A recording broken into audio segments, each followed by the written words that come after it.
दहशत गर्दों के हर सहूलतकार को पकड़ा जाएगा, चाहे वो कोई भी हो, कहीं भी हो। फील्ड मार्शल ISPR के मुताबिक chief of army staff field marshal Asim Munir ने आज कोर हेडक्वार्टर पेशावर का दौरा किया, जहां कोर कमांडर पेशावर ने इनका इस्तकबाल किया। इन्हें मुल्क में मौजूद सिक्योरिटी सूरत हाल और जारी इंसदाद दहशतगर्दी ऑपरेशन पर ब्रीफिंग दी गई। फील्ड मार्शल ने बनू गैरिसन में होने वाले दहशतगर्द हमले के शोधा की नमाज जनाजा में शिरकत की और CMH बनू में ज़ेरे इलाज जख्मी जवानों की इयादत की। इस मौके पर आर्मी चीफ ने मादरे वतन के दफा में जान कुर्बान करने वाले शोधा को जबरदस्त खराज अकीदत पेश किया है और भारतीय सरपरस्ती में काम करने वाले फितना ख्वारिज के खिलाफ सिक्योरिटी फोर्सेज की जुर्रत बहादुरी को सराहा। इस्लामाबाद सदर आसिफ जरदारी ने शुमाली वज़ीरिस्तान में सिक्योरिटी फोर्सेज के काफिले पर दहशतगर्द हमले की शदीद मज़म्मत करते हुए शोधा को खराज अकीदत पेश किया है। अपने बयान में सदर मुमलिकत का कहना था कि दहशतगर्दी के मुकम्मल खात्मे तक सिक्योरिटी फोर्सेज की कार्रवाइयां जारी रहेंगी। वज़ीर-ए-आज़म शहबाज शरीफ ने कहा है कि भारतीय हिमायत याफ्ता दहशतगर्दों ने बुज़दिलाना कार्रवाई की है, मुल्क से हर किस्म की दहशतगर्दी के मुकम्मल खात्मे के लिए पुरअज़म है। वफाकी वज़ीर दाखिला मोहसिन नकवी ने कहा है कि शोधा वतन के खानदानों के साथ खड़े हैं और इन्हें तन्हा नहीं छोड़ेंगे। वज़ीर आला पंजाब मरियम नवाज ने कहा है कि वतन पर जान निछावर करने वाले शोधा हमेशा हमारे दिलों में जिंदा रहेंगे। सिंध के सीनियर वज़ीर शर्जील मेमन ने कहा है कि पूरी कौम इस हमले का जवाब इत्तेहाद और अज़म से देगी। नेतन्याहू को जाने दें, इन्हें बड़े काम करने हैं। करप्शन स्कैंडल पर ट्रंप एक बार फिर इसराइली वज़ीर-ए-आज़म के हक में बोल पड़े। सोशल मीडिया प्लेटफॉर्म पर जारी बयान में कहा है कि इसराइल में जो नेतन्याहू के साथ जो किया जा रहा है वो खौफनाक है। ये कैसे मुमकिन है कि इसराइली वज़ीर-ए-आज़म सारा दिन अदालत के कमरे में गुजारे और वो भी एक ऐसी चीज पर जिसका वजूद नहीं। उन्होंने कहा कि इसराइल वज़ीर-ए-आज़म यरगमालियों की बाजियाबी के लिए हमास से डील की कोशिश में है। इसराइली वज़ीर-ए-आज़म के खिलाफ इस नौयत की अदालती कार्रवाई ईरान और हमास से डील करने में रुकावट बनेगी। ट्रंप ने दावा किया है कि नेतन्याहू ने अमेरिका के साथ मिलकर ईरान के न्यूक्लियर प्रोग्राम के खिलाफ बड़ी कामयाबियां भी हासिल की हैं। नेतन्याहू को इस अंदाज से इंतकाम का निशाना बनाया जा रहा है जिससे अमेरिका में वो खुद गुजरे हैं। डोनाल्ड ट्रंप ने कहा है कि अमेरिका हर साल इसराइल पर अरबों डॉलर खर्च करता है, जो किसी भी मुल्क पर खर्च की जाने वाली रकम से ज्यादा। अमेरिका इस अदालती कार्रवाई को हरगिज बर्दाश्त नहीं करेगा। अमरीकी सदर ने दावा किया है कि नेतन्याहू के खिलाफ ये अदालती कार्रवाई हमारी फतह को गिना देगी। नेतन्याहू को जाने दिया जाए, इन्हें बड़े काम करने हैं।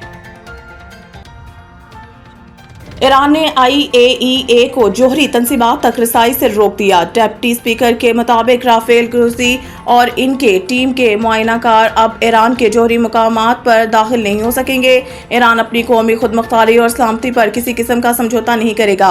हमीद रजा ने दावा किया है कि एजेंसी की रिपोर्ट के जरिए ईरानी तंसीबात से मुतालिक अहम डेटा इसराइल तक मुंतकिल किया गया है, जो ईरान की कौमी सलामती के लिए खतरा है। ईरान फैसले से आलमी जोहरी निगरान इदारे और मगरबी ताकतों में तशवीश की लहर दौड़ गई है। बैनुल-अक़वामी रद्द-ए-अमल का इम्कान जाहिर किया जा रहा है। पाकिस्तान और चीन में 3.7 अरब डॉलर कर्ज के मुआहदे ज़र मुबादला ज़खायर 12.4 अरब डॉलर तक पहुंच गए हैं। पाकिस्तान और चीन ने इस हफ्ते 3.7 अरब डॉलर के मुसावी कमर्शियल कर्जों के मुआहदों पर दस्तखत किए हैं, जिससे ज़र मुबादला के ज़खायर गुज़िश्ता हफ्ते 8.9 बिलियन डॉलर के नाजुक सतह से दोबारा दोहरे हिस्सों तक पहुंच गए हैं। ये मुआहदा IMF के साथ रवा माली साल के इख्तिताम पर मजमूई ज़र मुबादला ज़खायर 14 बिलियन डॉलर तक पहुंचने के वादे को पूरा करने में भी मदद देंगे। सरकारी ज़राए ने निजी ट्रिब्यूनल को बताया है कि industrial and commercial bank of China और बैंक ऑफ चाइना ने जुमे को मजमूई तौर पर 1.6 बिलियन डॉलर के मुआहदों पर दस्तखत किए हैं। ये रकम कल तक, जो मौजूदा माली साल का आखिरी दिन है, जारी की जाएगी। एक मौके पर ऐसा लगा कि चीन इस हफ्ते 1.6 बिलियन डॉलर के मुआहदों पर दस्तखत नहीं करेगा, जिसके नतीजे में पसपर्दा इकनॉमिक डिप्लोमेसी की गई है। ज़राए ने बताया है कि नायब वज़ीर-ए-आज़म इसहाक डार ने वज़ारत खजाना की दरख्वास्त पर इन मुआहदों को हतमी शक्ल देने में अहम किरदार अदा किया है। डार ने 19 मई से चीनी हुकाम के साथ राब्ते शुरू किए, जिसके नतीजा में इस हफ्ते 3 चीनी कमर्शियल बैंकों के एक कंसोर्शियम से 2.1 बिलियन डॉलर के कमर्शियल कर्ज पर दस्तखत और इसकी अदायगी हुई। खैबर पख्तूनख्वा में मज़ीद बारिशों और मुमकिन सैलाब का खदशा। PTM का अलर्ट जारी। हंगामी अलर्ट के मुताबिक मुख्तलिफ अजला में सैलाब, लैंड स्लाइडिंग और शहरी इलाकों में अर्बन फ्लडिंग का खतरा जाहिर किया गया है। PTM के मुताबिक सवात, चित्राल, एबटाबाद, मानसहरा, पेशावर, बनू और वज़ीरिस्तान के इलाकों में शदीद बारिशों से नदी नालों में तगयानी और सैलाबी कैफियत पैदा होने का इम्कान है। दरियाए सवात, पंचगोड़ा और इनके मावन नदियों में पानी की सतह में नुमाया اضافہ متوقع ہے، جبکہ دریائے کابل میں آئندہ 48 گھنٹوں کے دوران کم درجے کے سیلاب کا خدشہ ظاہر کیا گیا ہے۔ پہاڑی علاقوں میں لینڈ سلائیڈنگ اور نشیبی علاقوں میں مقامی ندی نالوں کے تغیانی میں آنے کا امکان بھی موجود ہے، جس کے باعث PDMA نے ضلع انتظامیہ کو الرٹ جاری کرتے ہوئے پیشگی اقدامات کی ہدایت جاری کر دی ہے۔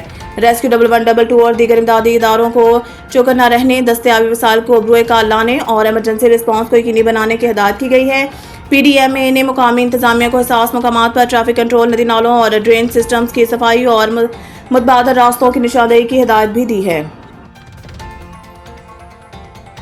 ڈیرن سیمی کو امپائر پر تنقید کرنا مہنگا پڑ گیا، بھاری جرمانہ عائد۔ انٹرنیشنل کرکٹ کونسل ICC نے ڈیرن سیمی پر جرمانہ عائد کرتے ہوئے انہیں ICC کوڈ آف کنڈکٹ کی خلاف ورزی کا مرتکب قرار دیا ہے۔ ICC نے کوچ ڈیرن سیمی کو میچ فیس کا 15% جرمانہ عائد کیا ہے، جبکہ انہیں ایک ڈیمیرٹ پوائنٹ بھی دیا گیا ہے۔